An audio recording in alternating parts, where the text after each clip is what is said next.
2. Evolving Prayer. The first prayers were merely verbalized wishes, the expression of sincere desires. Prayer next became a technique of achieving spirit cooperation, and then it attained to the higher function of assisting religion in the conservation of all worthwhile values. Both prayer and magic arose as a result of man's adjustive reactions to Urantian environment, but aside from this generalized relationship, they have little in common. Prayer has always indicated positive action by the praying ego. It has always been psychic, and sometimes spiritual. Magic has usually signified an attempt to manipulate reality without affecting the ego of the manipulator, the practitioner of magic.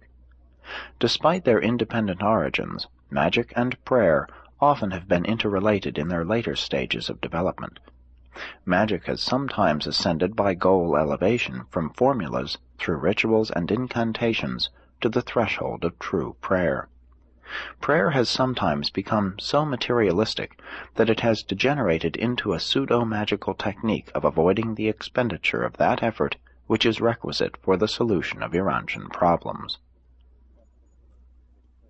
When man learned that prayer could not coerce the gods, then it became more of a petition, favor-seeking. But the truest prayer is in reality a communion between man and his Maker. The appearance of the sacrifice idea in any religion unfailingly detracts from the higher efficacy of true prayer, in that men seek to substitute the offerings of material possessions for the offering of their own consecrated wills to the doing of the will of God. When religion is divested of a personal God, its prayers translate to the levels of theology and philosophy. When the highest God concept of a religion is that of an impersonal deity, such as in pantheistic idealism, although affording the basis for certain forms of mystic communion, it proves fatal to the potency of true prayer, which always stands for man's communion with a personal and superior being.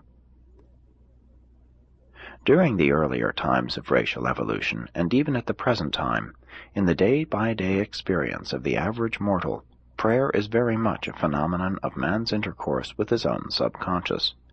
But there is also a domain of prayer wherein the intellectually alert and spiritually progressing individual attains more or less contact with the superconscious levels of the human mind, the domain of the indwelling thought adjuster.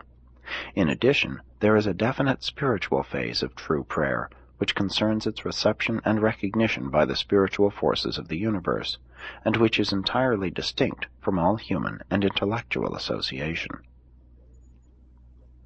Prayer contributes greatly to the development of the religious sentiment of an evolving human mind.